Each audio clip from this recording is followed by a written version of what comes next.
বেহাল নিকাশি ব্যবস্থা। অল্প বৃষ্টিতে ঝাড়গ্রাম শহরে রাস্তায় জমছে এক হাঁটু জল। সুরাহার দাবিতে পথ অবরোধ ঝাড়গ্রামের 5 নম্বর রাজ্য সড়ক। এলাকার বাসিন্দারা জানান, ঝাড়গ্রাম পুরসভায় জানিয়েও কোনো লাভ হয় না বলে অভিযোগ। সোমবার বিকেলে সুরাহার দাবিতে বাধ্য হয়ে রাস্তায় নেমে প্রতিবাদ ও পথ অবরোধ করলেন ঝাড়গ্রাম শহরের বাসিন্দারা।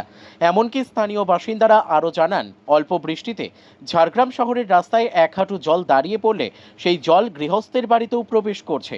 ফলে জল যন্ত্রণায় চরম সমস্যায় পড়তে হয়েছে ঝাড়গ্রাম শহরবাসীকে।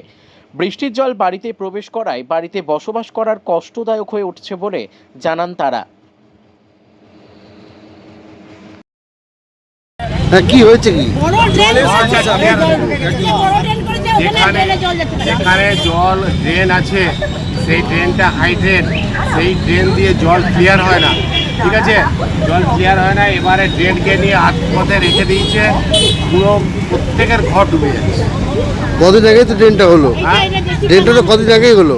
কত জায়গায় মানে কি, এখানে গরিবের সামনে আটকে রেখেছে ড্রেনটাকে, প্রত্যেকটা বাড়ি ডুবে যাচ্ছে। কত নম্বর ওয়ার্ড এটা? 14 নম্বর ওয়ার্ড। তো পৌরসভা থেকে কেউ এসছে? পৌরসভা দিয়ে কি, পৌরসভা এর আগে ইঞ্জিনিয়ার এসছে, তাদেরকে বলা হয়েছে ড্রেনটা কেন করলেন, কেন 14 নম্বর এই পাড়ার মধ্যে ঢুকিয়ে দিলেন ড্রেনটা। তা বলছে ঠিক আছে, দেখছি কই আর দেখছি, এই তো প্রত্যেকটা বাড়ি ডুবে আছে। ঘটনাটা কি হয়েছে? পুরো জলে প্রত্যেকের ঘর জলে ডুবে আছে, এক হাঁটু জল। হ্যাঁ, আসবাবপত্র বলুন, বাসনপত্র, কোনো কিছু ইয়ে নেই, সব জলে ভাসছে।